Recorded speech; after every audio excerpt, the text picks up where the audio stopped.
بسم اللہ الرحمن الرحیم۔ آج ہم جس موضوع پر بات کرنے والے ہیں وہ موضوع ہے نوجوان اور بد نظری پر احادیث۔ نگاہ ابلیس کا تیر ہے۔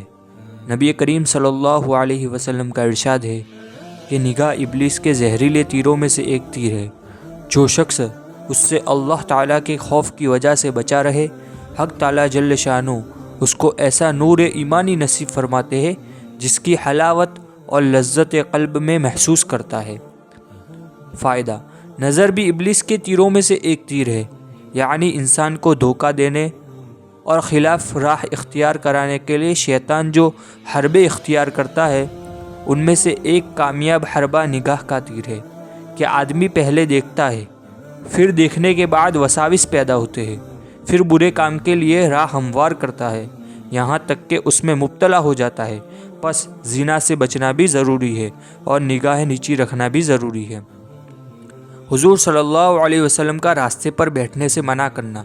حضور اقدس صلی اللہ علیہ وسلم ارشاد فرماتے ہیں کہ راستوں پر بیٹھنے سے اجتناب کرو، اور اگر بضرورت بیٹھنا ہی ہو تو راستے کا حق ادا کرو۔ صحابہ کرام رضی اللہ تعالی عنہم اجمعین نے عرض کیا کہ یا رسول اللہ صلی اللہ علیہ وسلم، راستے کا کیا حق ہے؟ آپ صلی اللہ علیہ وسلم نے ارشاد فرمایا کہ نظریں نیچی رکھنا، کسی کو ایذا نہ دینا، اسلام کا اور سلام کا جواب دینا، امر بالمعروف اور نہی عن المنکر یعنی بھلی بات کا حکم کرنا اور برائیوں سے روکنا۔ حضرت جریر رضی اللہ تعالی عنہ نے دریافت کیا کہ یا رسول اللہ صلی اللہ علیہ وسلم، اچانک نظر کا کیا حکم ہے؟ آپ صلی اللہ علیہ وسلم نے ارشاد فرمایا کہ اپنی نگاہ کو پھیر لو، عورت شیطان کی صورت ہے۔ حضور صلی اللہ علیہ وسلم نے ارشاد فرمایا کہ عورت جب سامنے آتی ہے تو شیطان کی صورت میں، یعنی اس کا سامنا اور اس کا پیچھا دونوں دل کو اور ایمان کو خراب کرتا ہے۔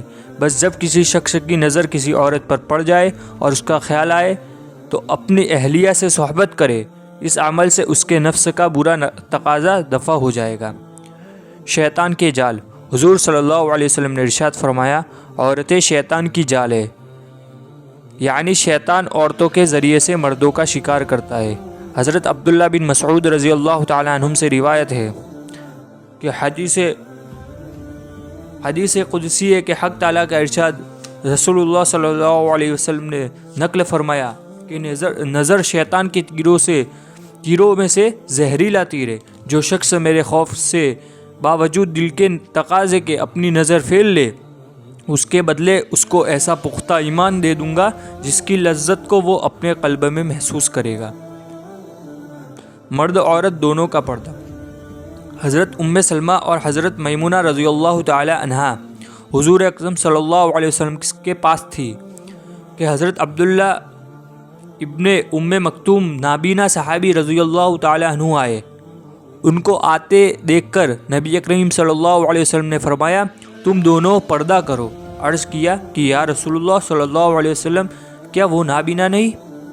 وہ نہ ہم کو دیکھ سکتے ہیں اور نہ ہم کو پہچان سکتے ہیں۔ نبی کریم صلی اللہ علیہ وسلم نے ارشاد فرمایا تم تو نابینا نہیں ہو، اور کیا تم ان کو دیکھ نہیں رہی ہو؟ اچانک نظر پڑ جانے کا حکم۔ آپ صلی اللہ علیہ وسلم نے حضرت علی رضی اللہ تعالی عنہ سے فرمایا اے علی، اچانک نظر کے بعد دوسری نظر نہ کرنا، کیونکہ اچانک دیکھنا معاف ہے، مگر دوسری جو قصدن ارادے سے ہوگی تو حرام ہے۔ نگاہ کی حفاظت پر حور کا تحفہ۔ کل کو جنت میں اچانک ایک حور آئے گی، بندہ کہے گا کہاں سے آئی؟ تو وہ کہے گی دنیا میں تیرے سامنے ایک نامحرم گزری تو تو نے اللہ کے خوف سے نظریں نیچی کر لی، تو تب سے اللہ نے مجھے تیرے لیے بنایا ہے۔ بد نظری پر بزرگوں کے اقوال۔ حضرت مجمع رحمۃ اللہ علیہ نے ایک مرتبہ کوٹھے کی طرف منہ اٹھایا، ایک نامحرم عورت پر نگاہ پڑ گئی۔ فرمایا جب تک زندہ رہوں گا کبھی سر نہیں اٹھاؤں گا۔ جس بندے کی نظر کسی نامحرم عورت پر پڑ جائے تو اللہ کے خوف سے نگاہ نیچی کرے، وہ اس کی حلاوت موت تک محسوس کرے گا۔ حضرت تھانوی رحمۃ اللہ علیہ فرماتے ہیں کہ ہر گناہ کرنے والا بے وقوف ہے، لیکن نظر کا مجرب جو ہے یہ سب سے بڑا بے وقوفوں کا سردار ہے، کیونکہ ملانا کچھ نہیں، بس دل کا جلانا اور تڑپانا، پانا کچھ نہیں، مفت آنکھوں کا زینہ کیا۔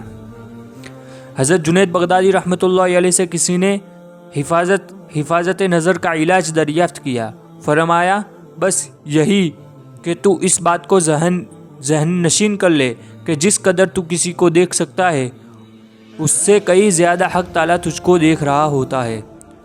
بد نظری کا ایک طبی نقصان یہ بھی ہے کہ غردوں و مثانہ متورم ہو جاتے ہیں، جس سے بار بار پیشاب آتا ہے۔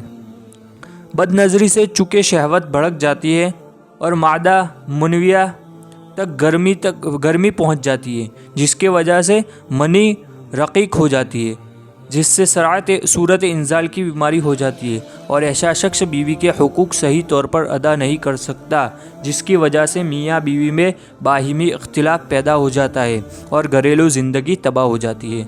بد نظری سے ناشکری پیدا ہوتی ہے، کیونکہ جب مختلف شکلوں کو دیکھتا ہے تو اپنی بیوی بری معلوم ہوتی ہے اور ناشکری میں مبتلا ہو جاتا ہے کہ مجھے حسین بیوی نہیں ملی، اور اگر حسین ہے تو کہتا ہے کہ حسین تر نہیں ملی، کیونکہ جو عورت اس کو زیادہ حسین معلوم ہوتی ہے تو اپنی حسین بیوی بھی اسے اچھی نہیں لگتی۔ اسی طرح نعمت کی ناشکری کرتا ہے، اور جو متقی ہوتا ہے وہ جب کسی دوسری کو دیکھتا ہی نہیں تو اسے اپنی چنی روٹی بھی بریانی معلوم ہوتی ہے اور اللہ تعالیٰ کی نعمت پر شکر کرتا ہے۔